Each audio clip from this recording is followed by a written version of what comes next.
Hello everyone, you were asking and don't I just love to deliver? And so, here he comes, the general of the armless forces, trotting round town with a hoof pint of cold beer, it's Fulghor! What? That's right, today we're checking out Fulghor's theme from Elden Ring Nightreign. Honestly, checking out this theme really makes me giddy up.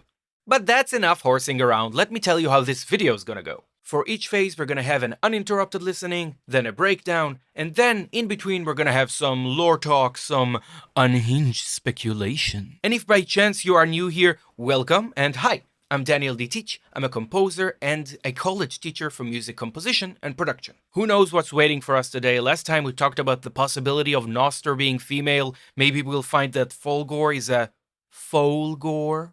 I'm in a weird mood today. So, straddle on, folks, because we are here to learn, to listen, and to have fun. And so, without further ado, let's begin.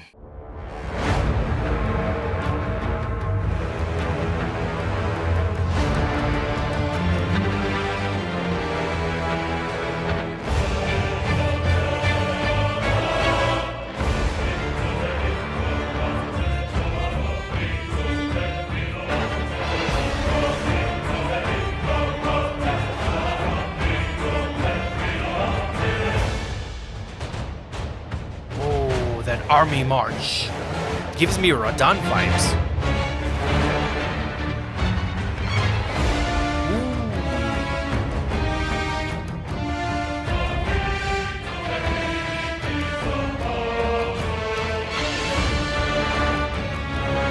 Oh, the orchestra is having kind of a conversation with the choir.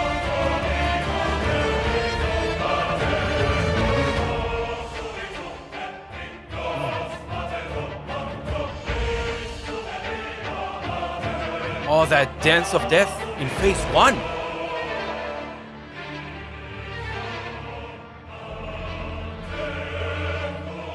Oh, such beautiful dynamics in the strings.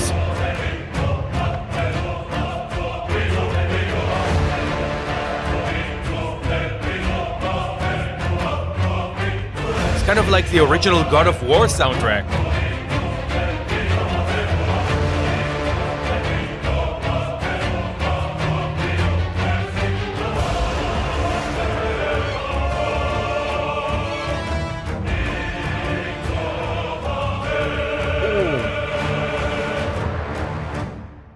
Freaking awesome! Okay, there is a lot to dig into. The meter is kind of unstable, which I can't wait to get into. It's really, really cool. It's one of these things that is fun to count. It's a little nerdy, but like, as a musician, sometimes there's a lot of excitement in not being able to immediately know what the meter is. So when you kind of dive into it and you're like, okay, can I clap to this in a way that means I understand it enough to kind of see it from a top-down view? So much fun, let's get into it. Straight out of the gate, it starts unconventional. The phrases are structured in the meter of 6/4. Now you can also count it as 3/4, which would be the valse, but this doesn't really apply here. The main reason for that is the length of the musical phrase. Let's count it together because I think it's easier if you focus on the brass and not on what the percussion is doing. The percussion is emphasizing weak beats. We call it syncopation. It creates this really cool, interesting emphasis, but it's not very useful when you're trying to figure out what's going on, which is a great way to knock you off balance from the very beginning of the boss. So let's try to go over it together.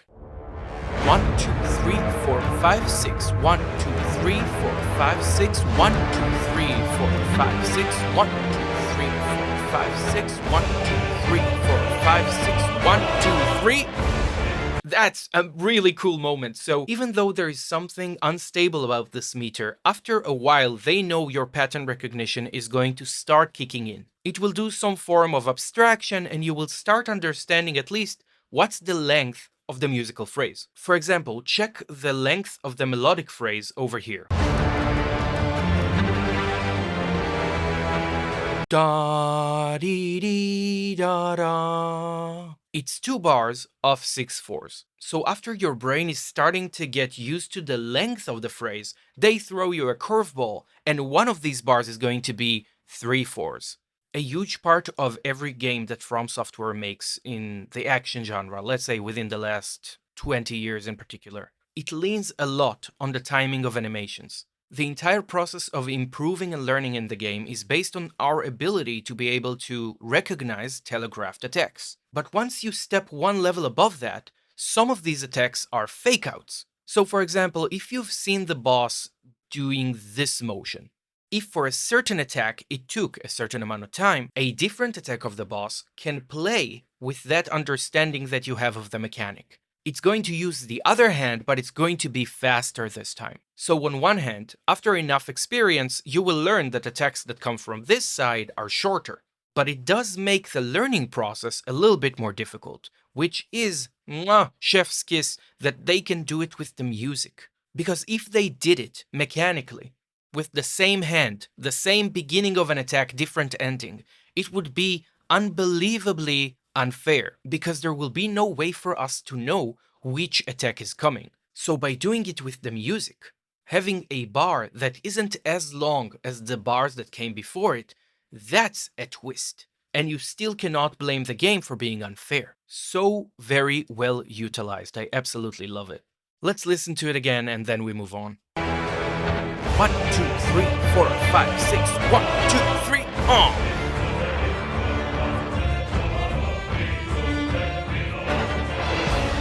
Again, we have that difference of sound between solo string instruments and a section of string instruments. We've seen this quite a lot in the soundtrack, and it's being used beautifully to create a more intimate feeling. When there are many players playing at the same time, it creates a sense of mass and distance. So when the soundtrack moves between solo writing and section writing, it actually changes its depth mid-track.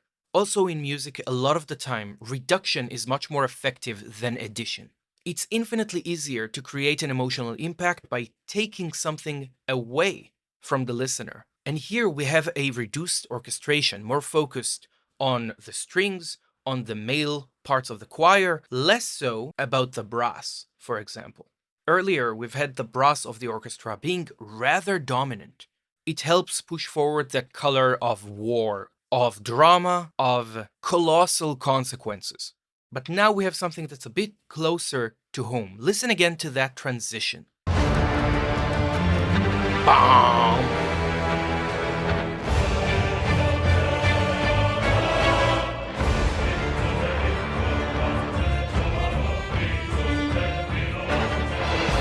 Now, in addition to the fact that, you have the occasional accent note that the brass comes in, you really have less of that metallic sound. It gives all of the other instruments more time to shine.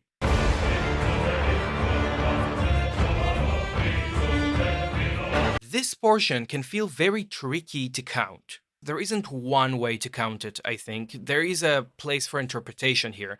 But I can tell you for sure, this part is purely dedicated to throwing you the hell off.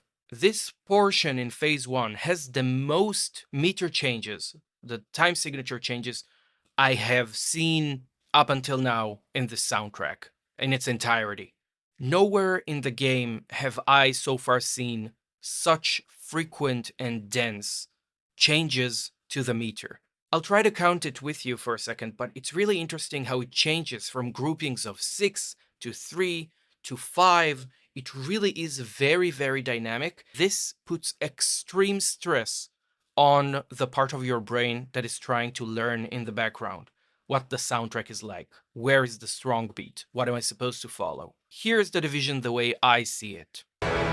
1, 2, 3, 4, 5, 6. 1, 2, 3. 1, 2, 3, 4, 5, 6. 1, 2, 3, 4. 1, 2, 3, 4, 5. 1, 2, 3, 4, 5. 1, 2, 3, 4, 5, 6. 1, 2, 3, 4, 5. 1, 2, 3, 4, 5, 6, 7. The audacity of finishing this entire portion of constant changes with a bar of 7 fours because they're like, you know what? We didn't throw you off enough. We can't just give you like a chill waltz to chill with? No, what do you think this is? You think this is a game? No, this is work. So even that thing that's supposed to start out familiar, they start with a very irregular bar, and then they settle back into 6/4s, which, may I remind you, is still a weird rhythm to begin with. You know, there's a chance that some of the idea behind this conceptually was that centaurs are creatures with 6 limbs. Now, we'll talk about it, but Fulghor is missing an arm, so having something that's based on 6, but constantly is either there or not there, either missing one, has an extra one, it really is one of these things that if you know ahead of time about a character, you can use conceptually to create something very creative with the music, only bouncing off of the idea. Now, I'm not saying that was definitely the idea, but as a composer, these are exactly the kind of things that we can hold on to get really creative and to get reactive with the way we compose our themes. It's so very cool. Let's listen to that portion of the 7/4 again, and then we'll continue to that dance of 6/4. 1, 2, 3, 4, 5, 6, 7. 1, 2, 3, 4, 5, 6.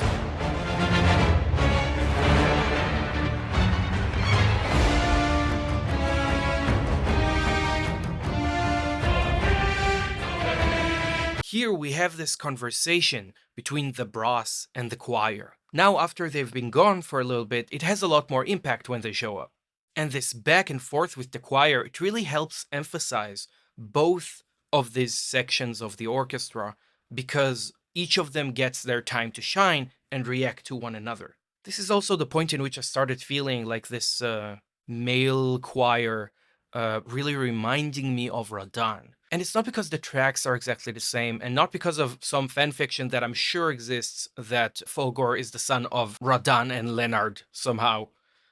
The idea is that the male choir is really evoking the soul of the general, that honor of a man leading his people to war. Only here, it's very ironic because Fulghor has no one left to lead.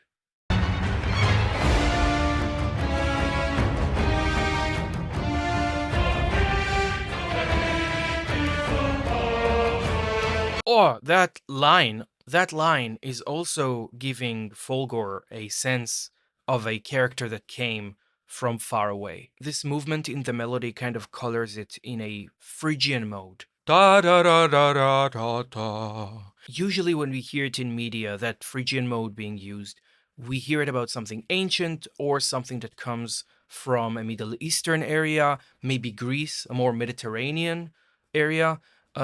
Again, one of these things that really makes this sound inspired somewhat by the soundtrack for the original God of War games. Even by this melodic line alone, you create a sense of gravitas. You create a sense of power, of something that is ancient and something that is very much ready to go to war. Every decision here is just spot on.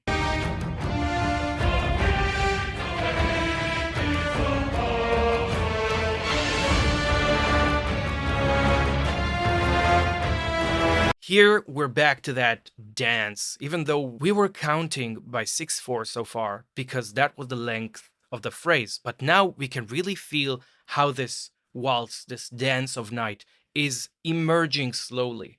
They give you enough breathing room with presenting new things in the soundtrack, so they can focus on that element that kind of binds all of the tracks for the bosses together. And here they're utilizing that emphasis of the second beat as a way to make us notice the dance. Because no matter how much Fulghor glows, he is still an agent of the night. Bam! Bam!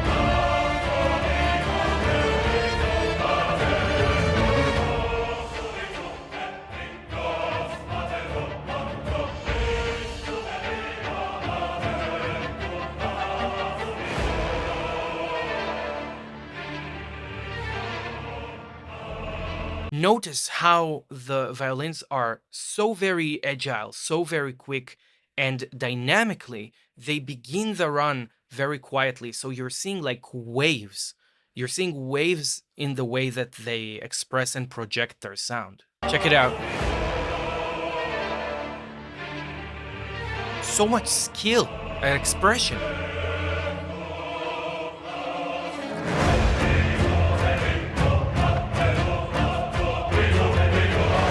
This is where I feel the soundtrack for God of War was also influential. I think it would also make sense considering the fact that one of the most notable sources of myths that include centaurs come from Greece. So it makes sense why even early in the concept stage, that would be something that you use as a reference or something that you'd like to kind of evoke, allude to. And I don't in any way think it takes away from the originality of the score. I think it plays on something that is familiar to the audience. This entire ending portion is kind of a riot. It really plays on switching between bars of 7 and bars of 6. All of this combined with the rhythmic emphasis, the actual part that the percussions are playing, all of that pushes that instability, desperation. This is a little message from the developers that would sound differently depending on your state of mind. If you did not tune in to the way they want you to learn the game, you would hear this as, you can't do this, give up. But if you developed the persistence of working against adversity, then it's going to sound like a challenge. This is going to appear as, stay focused, don't get greedy, remember the stakes. The way it brings up the pressure will be translated differently depending on the player's state of mind. So let's do a little bit of counting and see this phase through. 3, 4, 5, 6, 7. 1, 2, 3, 4, 5, 6. 1, 2, 3, 4, 5, 6, 7. 1, 2, 3, 4, 5, 6, 7. 1, 2, 3, 4, 5, 6, 7. 1, 2, 3, 4, 5, 6. 1, 2, 3, 4, 5, 6, 7. 1, 2, 3, 4, 5, 6, 7.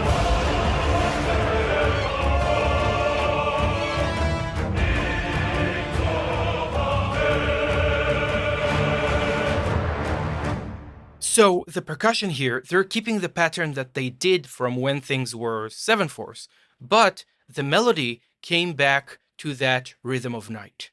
It really goes to show the stranglehold that the knight has over Fulghor, but it also shows the conflict, that conflict of his original identity, who he is as a character, and what the knight is making of him. That duality, that conflict between the animalistic part that is definitely apparent in the Night Lords, and the sentient, the thinking part, an echo of who they were before the night happened to them.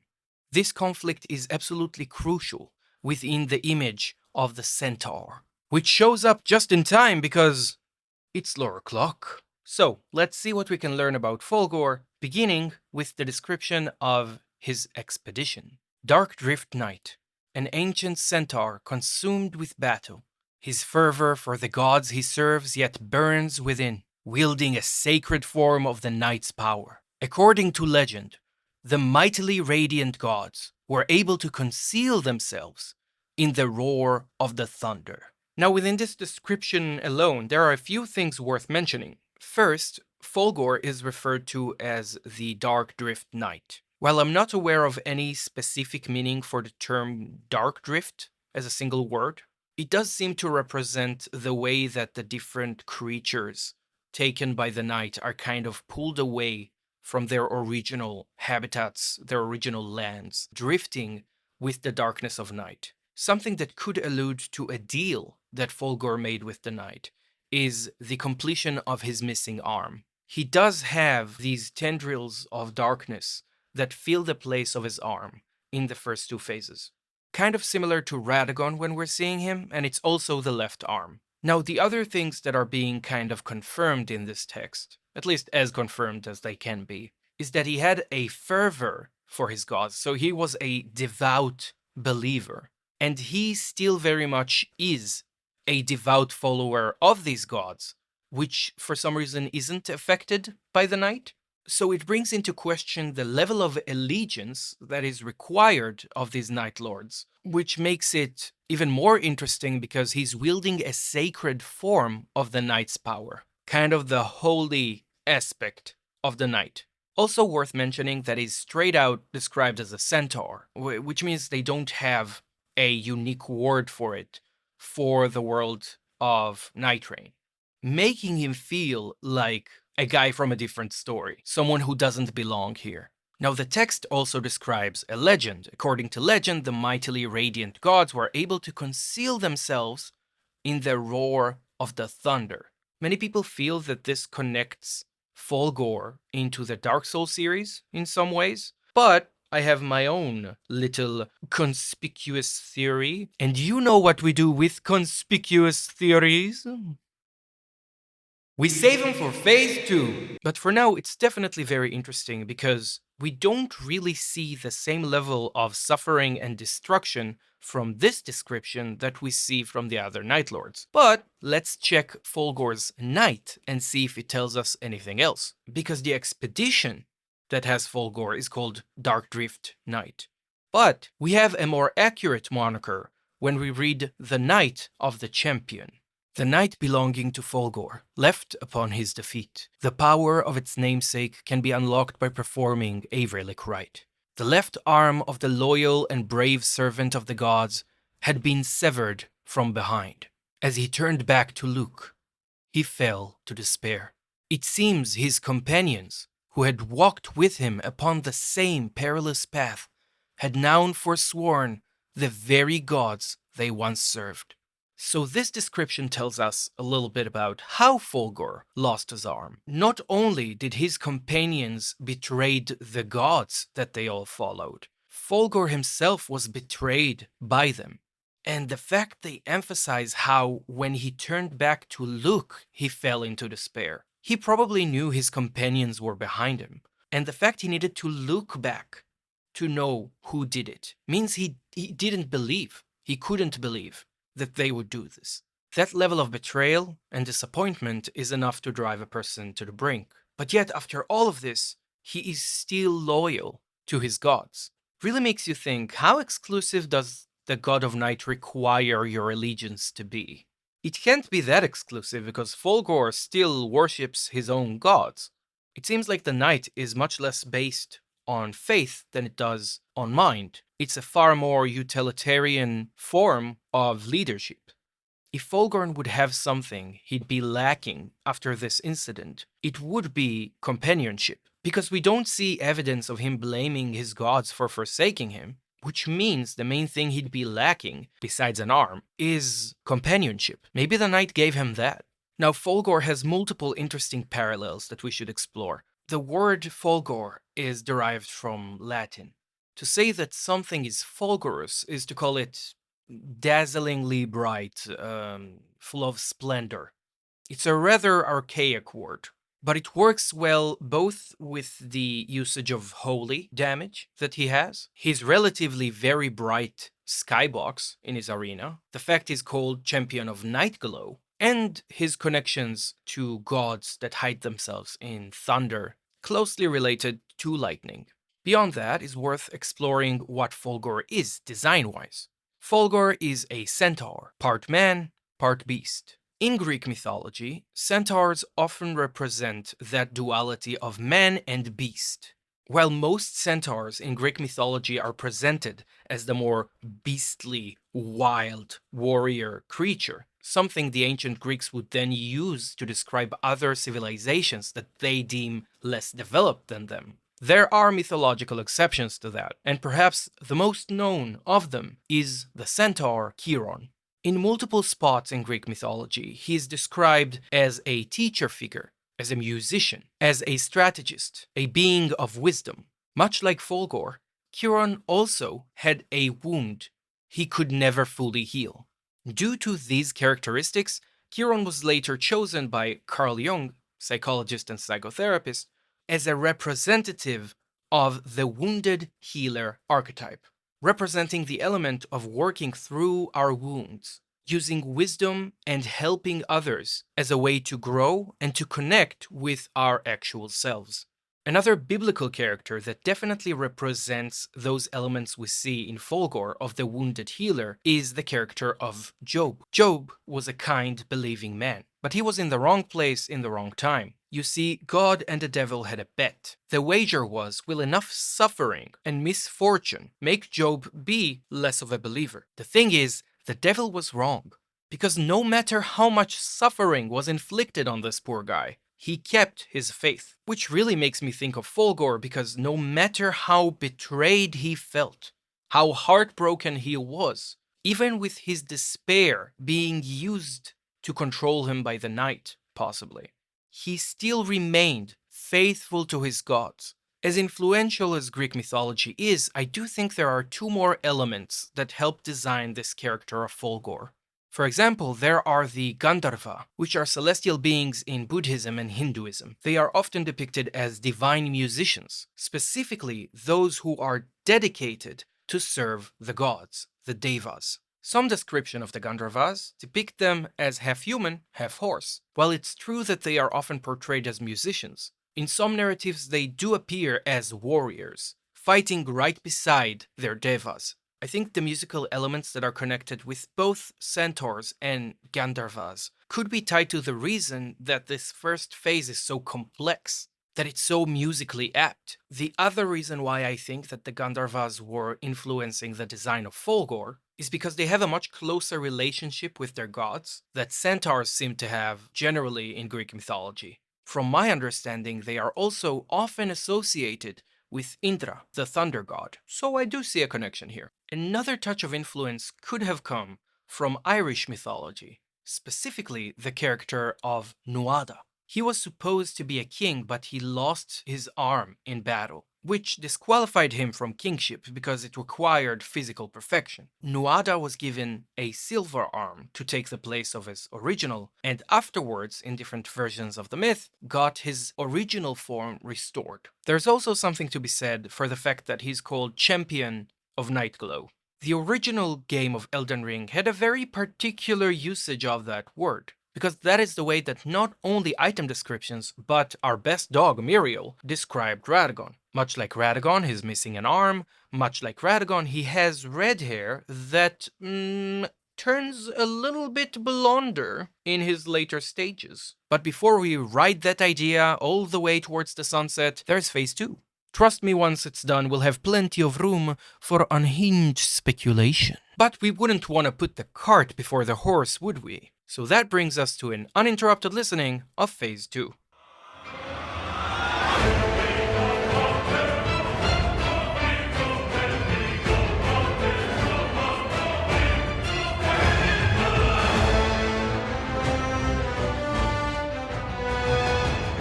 They're still confusing the rhythm.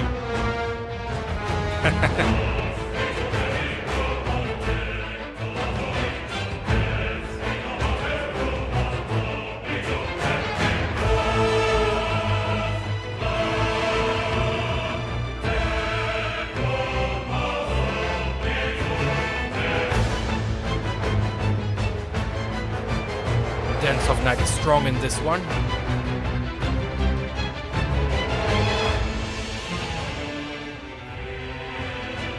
Oh, that cello.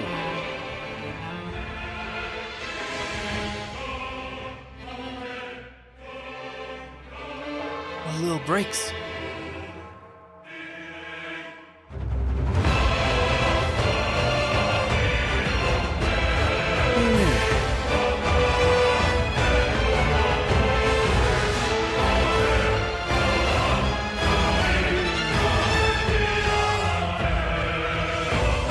Chromaticism. Ooh.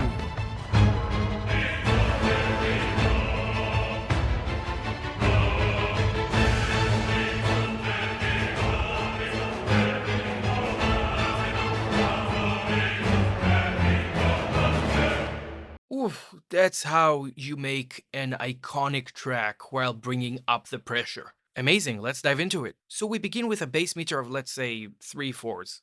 The waltz, the dance of night, it is prominent here, but occasionally you have something throwing you off a little bit. Mostly moments of emphasis that are emphasizing what isn't naturally a strong beat. So even though the night is becoming more prominent in the soundtrack because that dance is becoming more prevalent, they still want you to struggle a little bit. They don't want you to become too accustomed to it. So they're throwing multiple types of curveballs, which is really cool.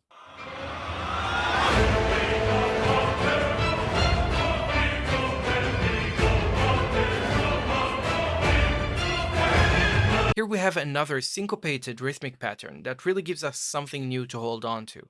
Ba ba ba da. Very dramatic and very much leaning into that dancing nature.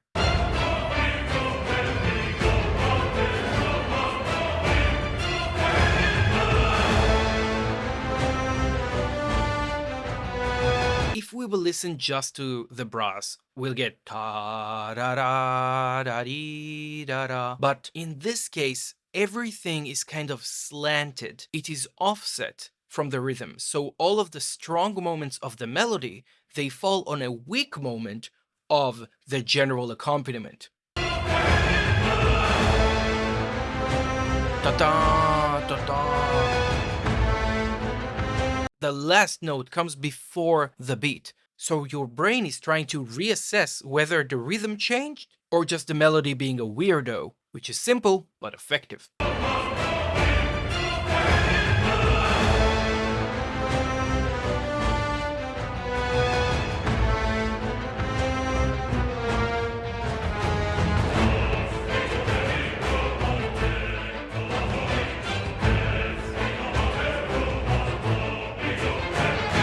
All of those little offsets where you'd expect a strong beat to be, suddenly you're emphasizing a weak beat. It really prevents the player from feeling at home with the kind of rhythmic pattern they're witnessing.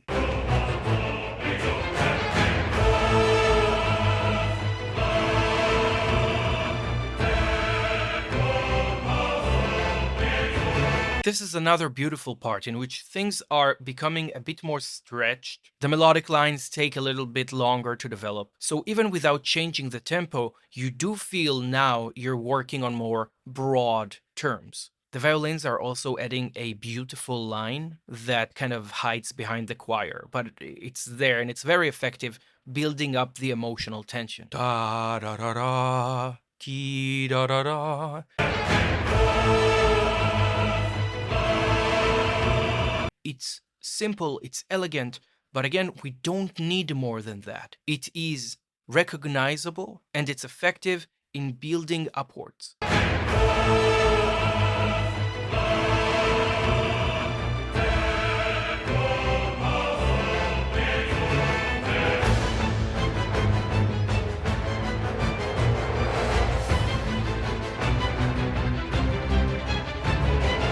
So far we've had ta ta ta ta ka ta ka ta ka ta ta ta ta ta ka ta ka ta ta ta. Now layered onto that, other portions of the string orchestra are playing double the rhythmic density. So from ta ta ta ta, it becomes ta ka ta ka ta ka ta ka ta ka. You have to check it out. It's really cool. You can feel it towards the end, how this engine, the musical engine, is kind of pushing farther and farther up. And it's beautiful utilization of dividing the level of density they present over time.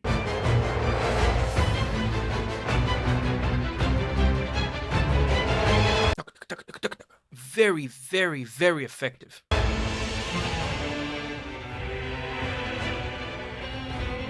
So we have the violins really playing much higher and much more hollow sound as the solo cello is bringing itself forward. And it has kind of a conversation with the solo viola. But the cello is more prominent here.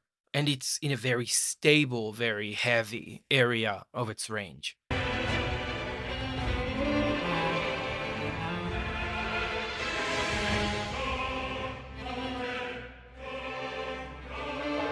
Those little pauses are enough to make you question what's going on. Again, your brain is like, something changed. And especially when things are missing, now I worry. In composition, musical information is a lot like a big spider. Yeah, some people can panic when they see it, but everybody panics when it suddenly disappears. Another example of reduction being super effective.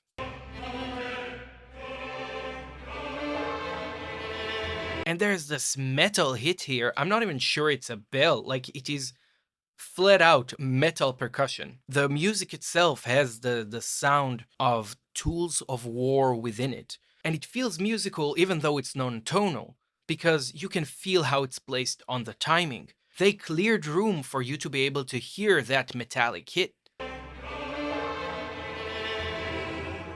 A gong or some kind of cymbal, it's not as tonal as like the tubular bells we've heard in Hailstor's theme or something like that. That's not what we have here. Very, very cool.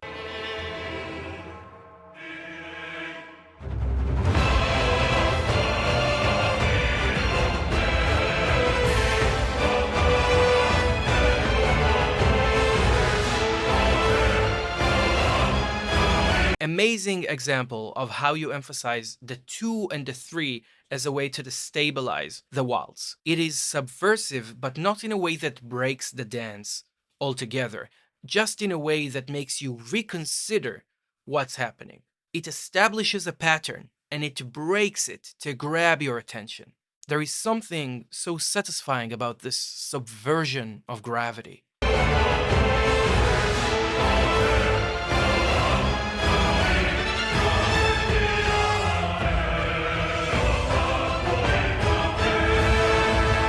There's also a lot of usage of chromaticism here. Da da da da da da da da da. Also, something that is rather spicy and is dramatic in a way that makes you worry about your positioning in the fight, regardless of how your health bar, the amount of flasks you have, or the phase of the enemy is doing.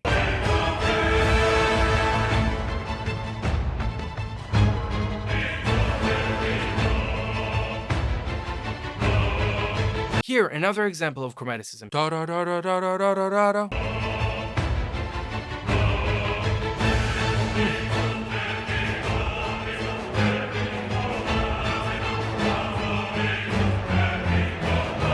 Again, chromaticism. It's a great way to induce panic and induce a sense of logic breaking.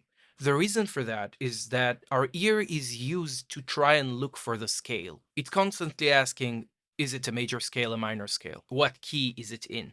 And that doesn't only apply if you know music theory, far from it. It's the internal logic that your ear is looking for to understand where the music is going. And chromaticism, to a degree, is the bane of your attempt to discern which key or scale this is. Because chromaticism means movement between the closest notes of the piano to one another. And no scale includes all of the notes in that way. So a lot of the time we can consider this chromatic movements as basically airtime. Time in which the listener has no solid ground beneath them, which naturally puts our brain in a waiting mode, desperately seeking, awaiting the return of a followable logic. Followable? Followable?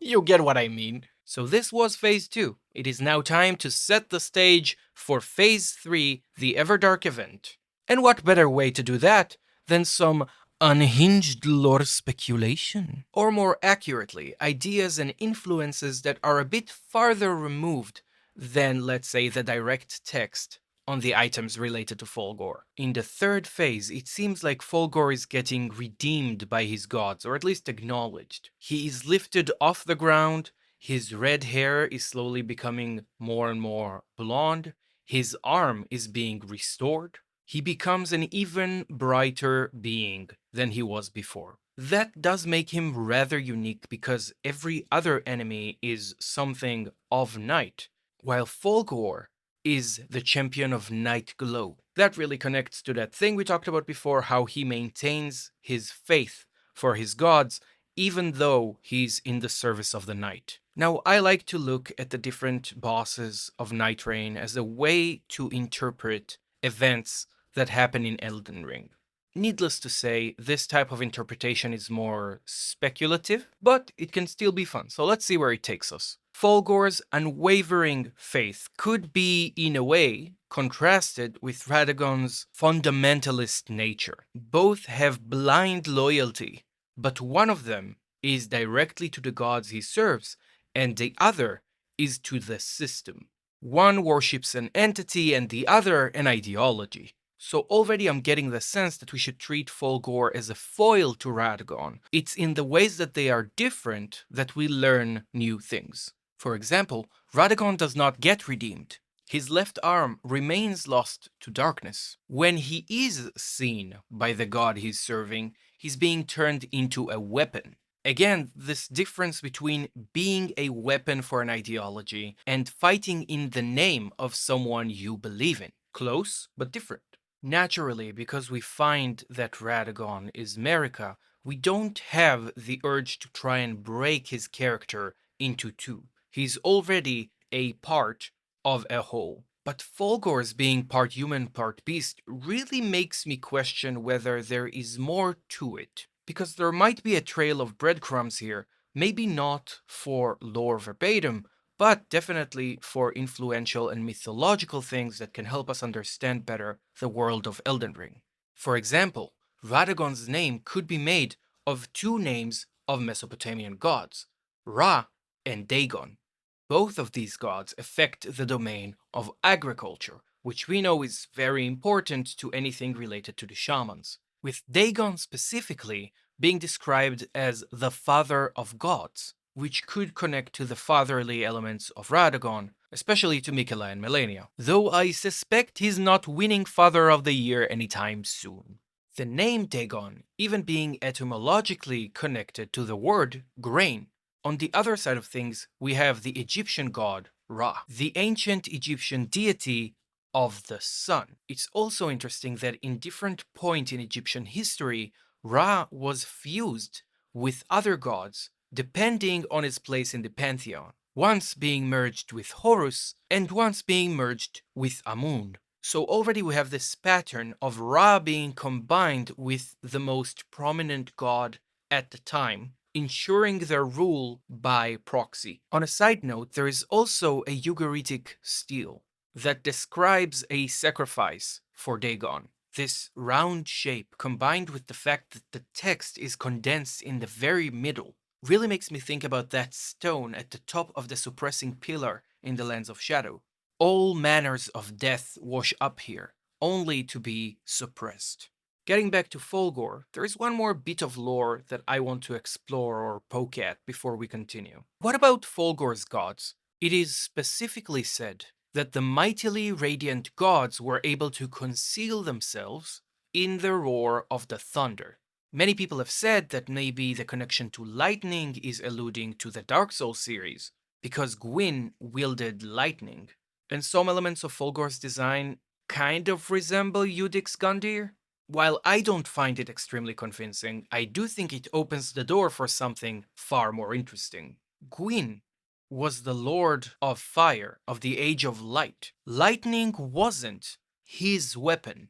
He used lightning to defeat the dragons, a secret that he learned from Sith, one of these dragons. And in Elden Ring as well, lightning is very much connected directly to dragons, more than it is connected to any one god in particular.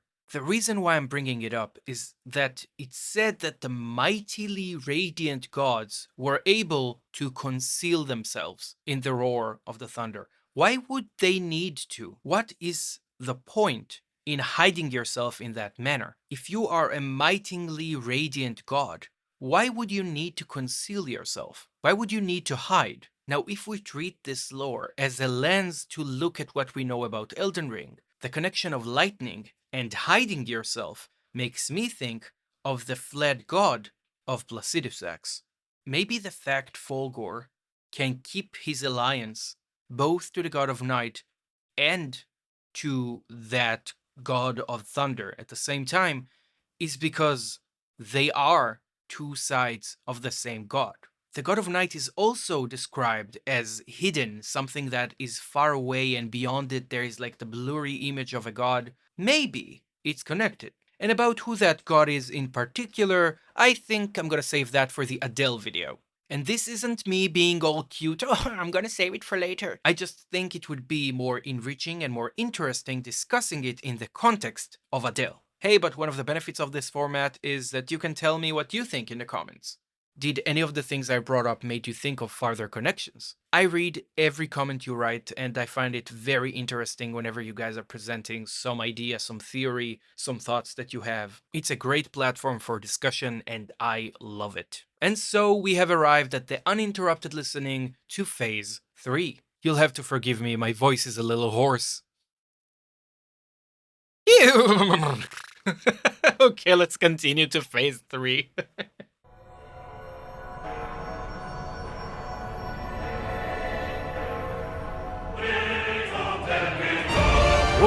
Whoa!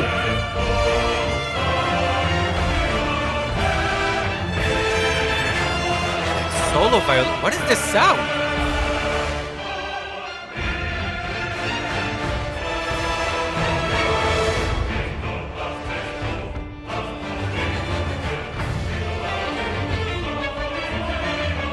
Steal that count of 3, but it's so different!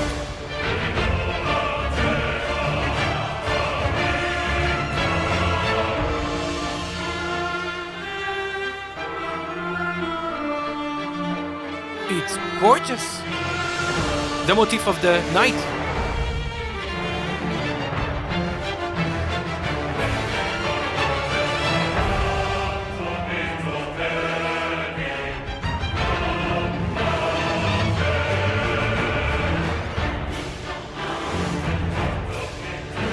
Oh, that choir.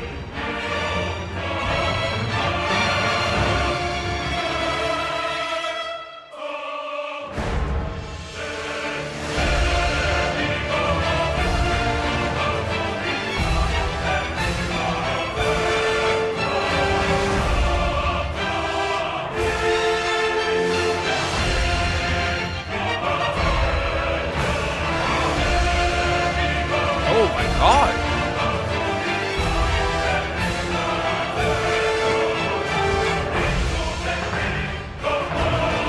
There's something so unusual about this.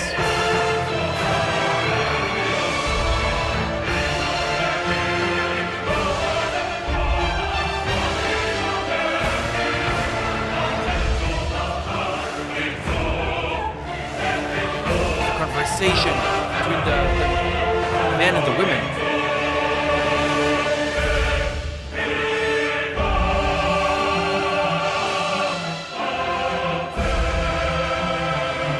I remember this moment. Oh, it's beautiful.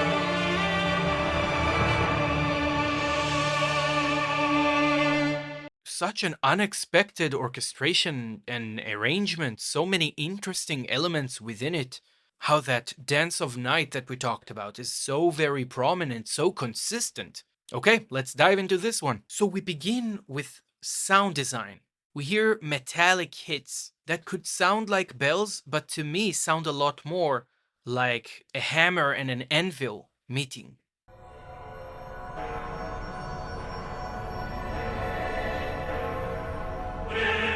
So this could allude to multiple things. One, the crafting of the lightning.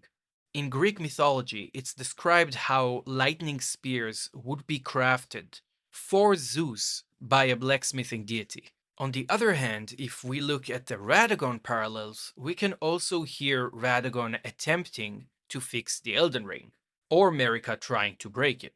A third option would be that this alludes to the Irish mythology of Nuada that we talked about earlier. Perhaps the crafting of their replacement arm, because this is where the transformation happens, and Fulghor gets his arm back. This would also be the point in which Fulgor's hair becomes more blonde than red, which I think is definitely supposed to strengthen this connection that we have with the imagery of Radagon. But because it happens in the opposite direction, that actually supports what we said before about treating Fulghor as a foil to Radagon, not just as a strict parallel. Because before the fight with Radagon, we see the imagery of Marika, but as soon as the fight starts, the hair turns from blonde to red. So yeah, that's a very cool opening.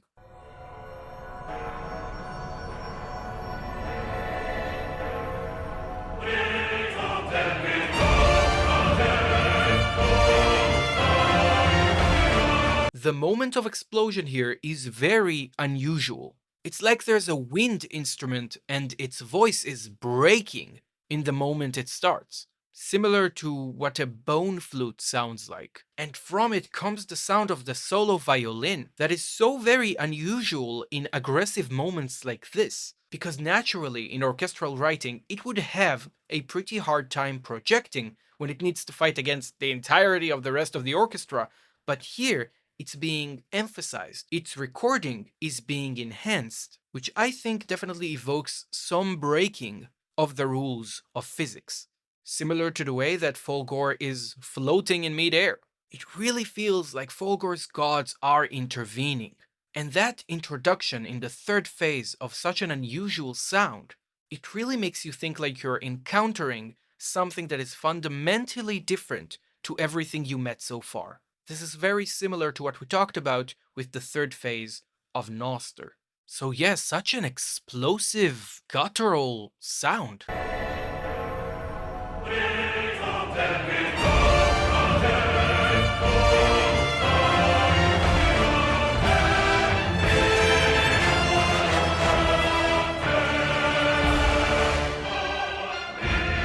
And the brass are so metallic, like there is a muted sound to them that makes them much gnarlier. You really hear that air pressure giving you that natural distortion to the instrument. This level of aggression will never allow you to hear a solo violin so prominently. It is at the same time both unnatural and absolutely beautiful. It sounds like a celebration of Fulghor's fighting spirit, a reward for his unwavering faith.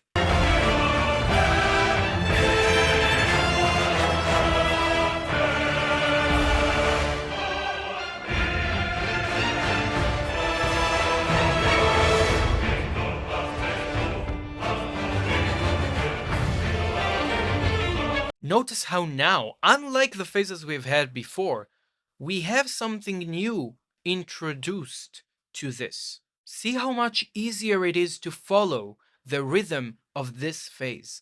We have now shifted within the duality of man and beast farther towards sentience. The hectic rhythm that we've had before, now there is a reining in of the bestial hectic rhythm we've had before, the change of meters, the wild emphasizing on offbeats. Here, it's reined in by order.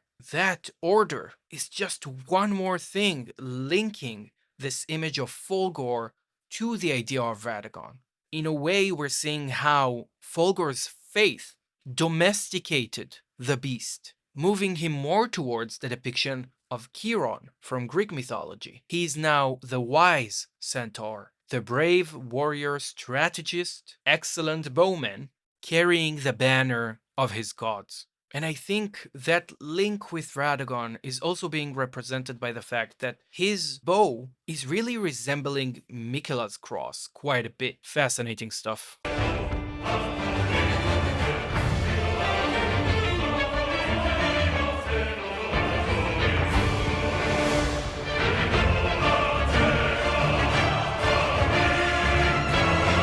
Now they can't skip the challenge altogether, so they present a small rhythmic pattern that changes things a little bit, but it only stays for a little while. Instead of ta ta ta ta ta ta, we have ta ta ta ta ta ta ta ta ta ta ta ta ta.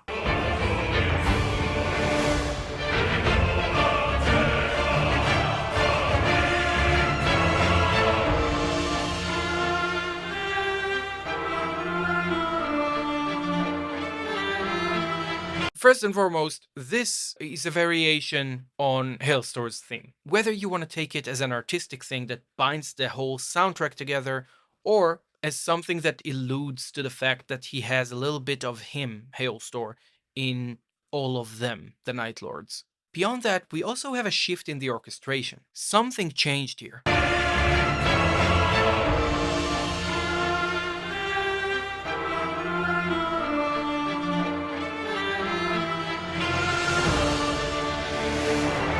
There's whistling. Somebody is whistling in the background. It's not a flute. It really sounds to me like either a synthesizer or someone whistling.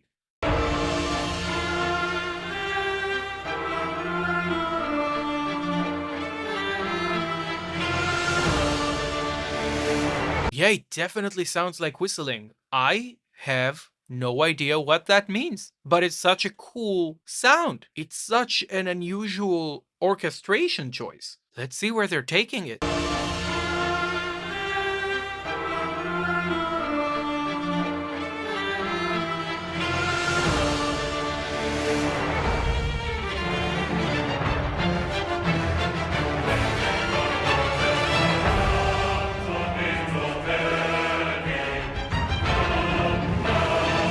That emphasis on the male portion of the choir really giving this sense of aggressive warrior spirit. They're also singing in a pretty tense place. It's not just the dynamic with which they sing, it's the placement in their range. It requires conviction. It's like the soundtrack is giving Fulghor the loyalty of his men that he is so missing because of the terrible betrayal he went through. It's such a beautiful gesture and it catches so much meaning once you combine it with the story of what we know about him.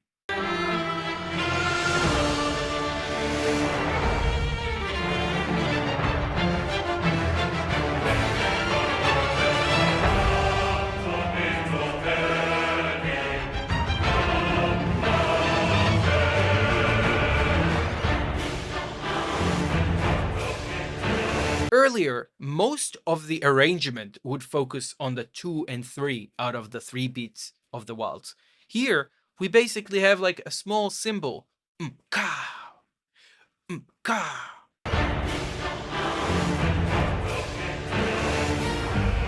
Just a touch, not enough to throw you off completely. This really has so much more order within it. Usually we see how these themes for bosses get more and more unraveled over time, but something extremely intelligent that we can see in the works of this soundtrack, of the entire team, by the way, is the way that a lot of the boss themes are getting more and more focused when they reach the third phase. They become, in a way, a clearer statement than they were when they started, as if we are getting to know these characters more and more, which is paralleled with the fact that when we beat them, we do get another bit of lore about them when we get their knight, and that their mechanics are telling us quite a bit about who they are.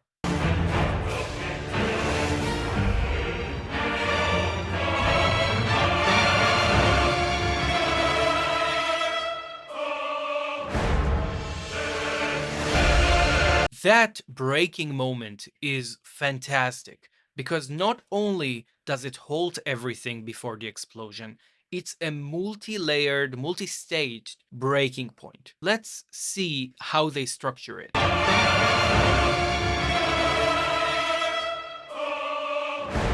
First, we have the strings being left alone, playing tremolo.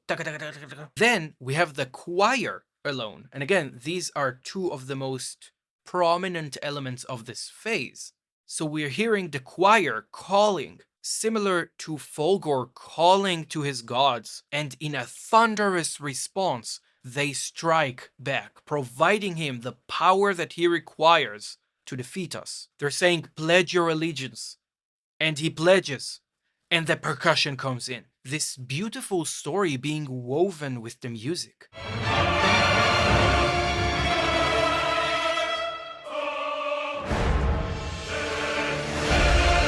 Oh, so good.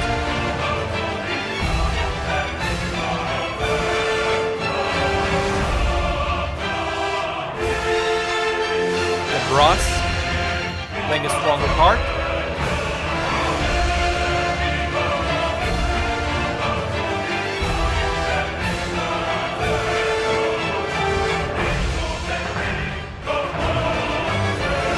They make a little bit of a reduction, taking the brass away.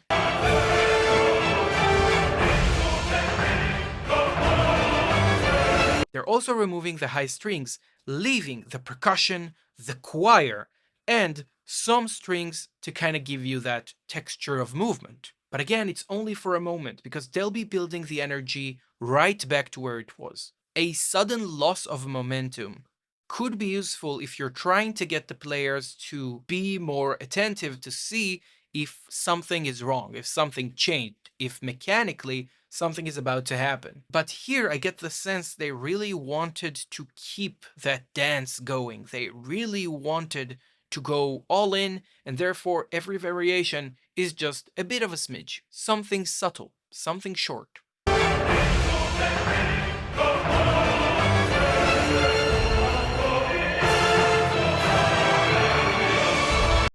And that's such a great emphasis on weak beats. Again, they're doing it just with the cymbal, not the entire orchestra. Just the cymbal. It's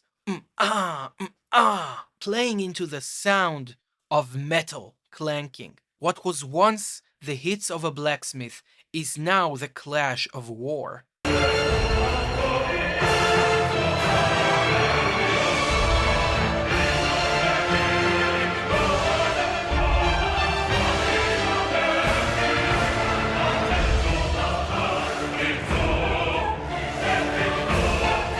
Now we have this conversation between the men in the choir and the women in the choir. Two independent melodies that are complementary to one another but still independent.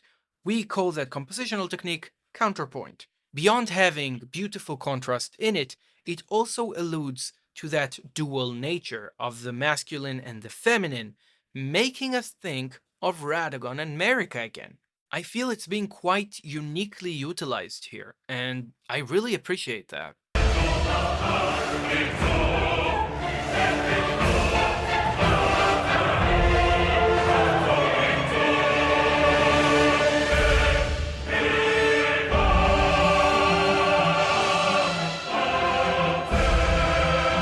This is such a beautiful moment melodically and harmonically. And it's just 4 notes of the melody, but it is so impactful. I feel like it's the most memorable moment of the entire fight, at least from the things I could remember while doing the fight. I could always notice this moment. And I think it has multiple reasons. One, the first 2 notes is ta ta, which is Radagon's theme, but then there's a variation on it. Pa ta ta ta. There is an expansion outwards of the range. It both goes higher and lower than Radagon did, which I think really rings well with the way that Fulghor isn't Radagon. The ways in which he's different is partially he got redeemed. Beyond that, he was recognized by the gods he was serving. So throughout the entire third phase, we get that prominence of order in comparison with other phases. But this moment towards the end of the phase shows you Fulghor went farther than Radagon ever did. He became something more. And since the story of Fulghor has such an emphasis on loyalty, his loyalty to the gods, even faced with the disloyalty of his people to him, that just makes me feel more about Radagon like, how should I say it? These bros ain't loyal. I love how much the music is telling here. The more I listen to this soundtrack, the more it connects for me with the story of Elden Ring. How much of it is true, I guess we'll never know. But my philosophy when I analyze music is think not of why it was made, but of why does it work. And it definitely works for all of the reasons I described here today. And many more, by the way. Feel free to let me know in the comments why you think that it works. Okay, let's bring this awesome track to a close.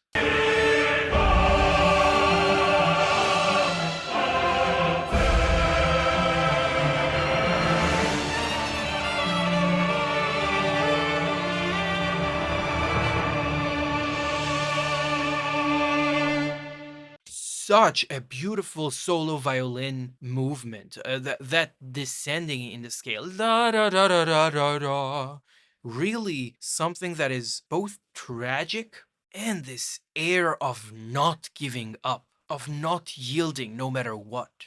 There is so much wisdom and beauty in this soundtrack. I am constantly amazed by it.